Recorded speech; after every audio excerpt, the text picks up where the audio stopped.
시청자 여러분 안녕하십니까? VOA 뉴스투데이 시작합니다. 스위스 제네바에서 열리고 있는 UN 인권이사회에서 북한 정권에 의한 조직적이고 광범위한 인권 침해 문제가 다시 지목됐습니다.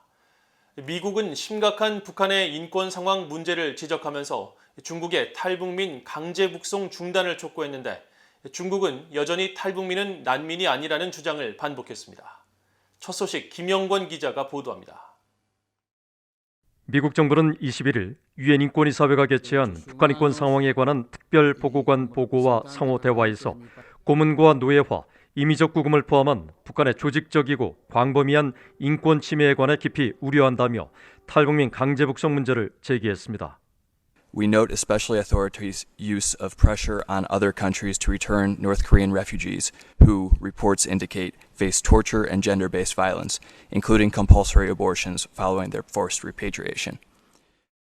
오는 7월 말 공식 임기를 마치는 토마스 오야 퀸타나 유엔 북한인권 특별보고관은 이날 유엔 인권이사회에 공식 제출한 마지막 보고서에서 중국과 러시아를 직접 지목하며 두 나라가 송환 시 심각한 인권 침해 위험이 있는 탈북민들에 대해 국제 강제 송환 금지 원칙을 적용할 것을 권고했습니다.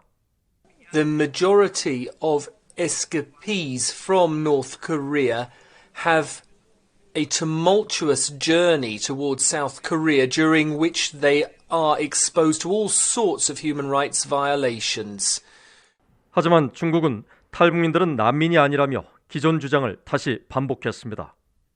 They are not refugees, and what these people have done violated Chinese law and undermined China's orderly entry and exit administration. China will continue to handle this issue from the principled position in accordance with our national law, international law, and humanitarianism. We hope that the Special Rapporteur will take a correct view of this issue and discharge his mandate in an impartial and objective manner. 영국에서 활동하는 인권운동가 박지연 씨는 시민사회단체인 유엔워치를 대신한 발언을 통해 인신매매와 강제북송 등 자신이 겪었던 처절했던 경험을 바탕으로 중국의 주장에 대해 반박했습니다. Desperate North Korean women continue to be trafficked and sold to Chinese men. North Korean defectors who are impregnated by Chinese men and they are possibly repatriated to North Korea are guaranteed to face horrific consequences. Pregnant female defectors will undergo brutal and forced abortions. 이날 상호대화엔 유럽연합과 28개국 대표 5개 시민사회단체가 발언했는데 특히 북한 정부의 과도한 신종 코로나 바이러스 대응 조치와 국경 봉쇄 장기화에 따른 주민들의 인도적 위기 상황에 대한 우려가 잇따랐습니다.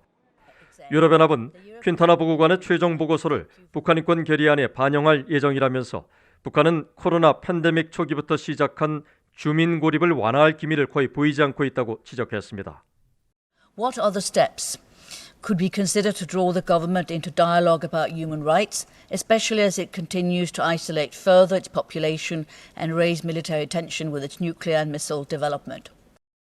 이런 가운데 이태호 제네바 주재 한국 대사는 북한 인권 상황에 대한 비판 대신 국제 협력과 공조, 백신 수용, 이산가족 상봉 재개를 위한 남북 대화 재개를 강조했고 북한은 발언권을 행사하지 않은 채 침묵했습니다. BA 뉴스 김영권입니다. 미국 국방부는 다음 달 실시될 것으로 알려진 미한 연합훈련에 대한 북한 매체들의 비난과 관련해 미한 연합군사훈련은 동맹의 준비태세를 보장하는 주요 방법이라는 기존 입장을 재확인했습니다. 마틴 메이너스 국방부 대변인은 21일 북한 선전 매체들의 미한 연합훈련 비난에 대한 입장을 묻는 VOA의 질문에 군사적 준비태세는 로이드 오스틴 국방장관의 최우선 과제라면서 이같이 밝히고 훈련의 범위와 규모, 시기는 이런 요소를 염두에 두고 미국과 한국 양측의 합의로 결정된다고 설명했습니다. 주한미군도 관련 사안에 대해 우리는 높은 수준의 Fight Tonight, 즉 오늘 밤 당장 싸울 수 있는 대비태세를 유지하고 있으며 어떤 위협이나 적으로부터 한국을 보호하고 방어할 의무를 이행할 수 있다고 밝혔습니다. 웨슬리 헤이즈 주한미군 대변인은 우리의 입장은 일관됐다면서 우리는 정책상 계획되거나 시행된 연합훈련에 대해 언급하지 않는다며 연합훈련에 대한 모든 결정은 미한 동맹이 내릴 것이라고 말했습니다. 북한이 오는 11월로 예정된 미국의 중간 선거까지 위협 수위를 최고조로 끌어올려 바이든 행정부와 협상하려 할 것이며 원하는 결과를 얻지 못할 경우 2024년 들어선 새 미국 정부와 군축 협상을 노릴 것이라는 분석이 제기됐습니다. 한국세종연구소가 21일 발간한 2022 북한 핵미사일 개발 전망과 군사적 대비 방향 보고서에 따르면 북한은 오는 11월 미국 중간선거까지 위기를 최고조로 끌어올린 다음 대화를 시도할 것이며 국면 전환용 협상 카드를 마련하기 위해 이 기간 중 핵실험과 대륙간 탄도미사일 ICBM 발사를 시도할 것으로 전망했습니다. 특히 북한이 11월 선거를 앞두고 가장 위기를 고조시킬 수 있는 시기는 9월 즈음으로 지난 5, 6차 핵실험도 모두 9월에 있었던 만큼 그 시기에 핵실험 도발이 이루어질 가능성이 크다고 관측했습니다. 보고서는 또 북한이 미국 중간 선거 때까지 원하는 협상 결과를 얻지 못한다면 오는 2024년 미국 대통령 선거를 바라보고 추가 협상 카드를 확보하려 할 수 있다면서 북한은 차기 미국 대통령 선거에서 공화당이 승리한다는 가정 아래 미국 정부와 군축 협상을 하면서 ICBM이나 잠수함 발사 탄도미사일 SLBM 등 전략무기 개발에 나설 가능성도 있다고 내다봤습니다. 최근 북한 남포 일대 석탄항의 움직임이 눈에 띄게 증가했습니다. 굳게 얼었던 대동강이 녹으면서 석탄을 운반하는 선박들이 본격적인 활동을 재개한 것으로 추정되는데 핵과 미사일 실험에 따른 유엔 안보리 결의인 대북 제재 위반 여부가 주목됩니다. 함지하 기자가 보도합니다. 지난 5일 북한 남포의 석탄 항구를 촬영한 플래닛랩스의 위성사진입니다. 화물선으로 보이는 대형 선박 한 척이 포착됐는데 약 170m 길이의 이 선박은 적재함 5개를 모두 개방한 상태로 남포 석탄항의 동쪽 부분에 만들어진 석탄 적재용 부두에 정박해 있었습니다. 특히 석탄 적재가 상당 부분 이뤄진 듯 주변 다른 선박과 달리 적재함 내부가 유독 검정색인 점이 눈에 띄었습니다. 이후 이 선박은 이틀 뒤인 7일자 위성사진에서는 적재함 덮개를 모두 닫은 것으로 나타났으며 10일에는 더 이상 해당 지점에 없었습니다. 북한 남포항과 맞닿은 대동강은 올해 1월과 2월 강한 추위로 선박의 운항이 불가능할 정도로 얼어붙었습니다. 하지만 본격적인 해빙이 이뤄진 3월 2일을 전후해 남포항 일대에는 다시 활발한 움직임이 감지됐습니다.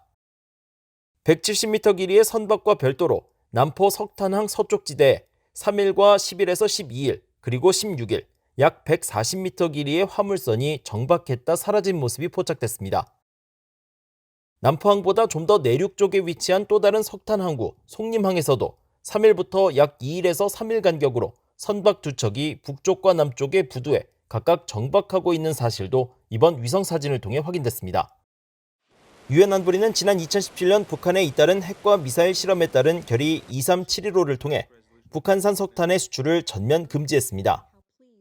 이에 따라 북한의 남포항은 결의 채택 직후 한때 한산한 모습을 보이기도 했지만 2019년을 전후해 다시 활발한 모습을 보였고 북한의 불법 밀수출 논란도 다시 불거졌습니다. 북한 석탄항에서 선적된 선박이 어디로 향했는지는 알려지지 않아 이번에 포착된 석탄항의 움직임을 대북 제재 위반으로 단정지을 순 없지만 유엔 안보리에서 북한의 제재 위반을 감시하는 대북제재위원회 전무가 패널은 보고서를 통해 이곳에서 실린 석탄이 주로 중국 근해에서 선박 간 환적 방식으로 불법 거래된 사실을 여러 차례 지적한 바 있습니다. 또 미국 정부도 지난 2020년 북한의 불법 해상 활동에 대한 주의보를 통해 북한이 2019년 한 해 동안 370만 톤가량의 석탄을 불법으로 수출했다고 밝혔습니다. 따라서 수출이 금지된 석탄을 취급하는 항구에서 대형 선박들이 잇따라 발견된 점은 과거 사례로 비춰볼 때 북한의 제재 위반 가능성으로 이어질 수 있어 주목됩니다. BOE 뉴스 함지아입니다. 북한과 중국의 지난 1월과 2월 무역액 규모가 1억 3,625만 달러를 기록했다고 중국 해관총소가 최근 밝혔습니다. 해관총소에 따르면 이 기간 동안 북한은 1억 1,630만 달러어치를 수입하고 1,996만 달러어치를 수출했는데 이는 코로나 관련 국경 통제가 지속된 2021년 같은 기간보다 약 40배 증가한 것이지만 코로나 이전 2019년 1월과 2월에 2억 9,512만 달러의 60% 수준에 불과합니다. 이와 관련해 한미경제연구소의 트로이 스탠거론 선임연구원은 21일 BOA에 무역 회복세를 위해서는 단기 급등보다 지속적인 증가세가 중요하다면서 하지만 현재 중국이 팬데믹 초기 이후 최악의 발병 상황에 직면하고 있어 이것이 북한의 무역 후퇴로 이어질 수 있다고 전망했습니다. 브래들리 뱁슨 전 세계은행 고문은 북한 당국이 평안북도 의주 비행장 부근 등에 대규모 검역시설을 구축한 점을 거론하면서 이는 주민 보호 차원도 있지만 교역 규모를 확대할 것이라는 신호라며 정부 통제 아래 제한된 분야의 무역 증가 가능성을 제기했습니다. 북한의 미사일 발사 등 군사적 긴장 조성은 정치 상황과 별개로 북한 주민을 도우려는 국제사회의 노력에 등을 돌리는 행위라고 미국의 유엔 식량농업기구 대사를 지낸 토니 홀 전 하원 의원이 말했습니다. 북한의 대기근, 이른바 고난의 행군 시기인 1995년부터 7차례 북한을 방문했었던 홀 전 의원은 21일 VOA와의 인터뷰에서 북한의 군사적 도발은 마치 인도적 지원이 필요 없다며 가던 길을 가겠다는 메시지로 읽혀 북한을 지원하고 계획하는 국가의 입장을 곤란하게 만든다면서 이같이 밝혔습니다. 또 매년 평균 520만 톤이 필요한 북한의 곡물 생산량은 400만 톤에 불과해 100만 톤 이상을 외부에서 들여와야 하는 상황인데 신종 코로나 바이러스 방역 조치를 이유로 전 세계 최장의 국경 봉쇄 조치를 이어가며 외부 지원을 막고 있는 김정은 위원장의 결정은 납득하기 어렵다면서 인도주의 상황 개선을 위한 최선의 선택은 국경 개방이라고 지적했습니다. 홀 대사는 그러면서도 일단은 북한 내 여성과 어린이, 노인 등 기아에 허덕이고 있는 취약계층을 돕고 이후 정치 현안 논의를 시작하는 것이 바람직하며 북한 주민들에게는 그들의 안녕을 기원하는 많은 사람들이 외부에 있다는 것을 알아주길 바란다고 강조했습니다. 이상으로 VOA 뉴스투데이를 모두 마칩니다. 시청해주신 여러분 고맙습니다.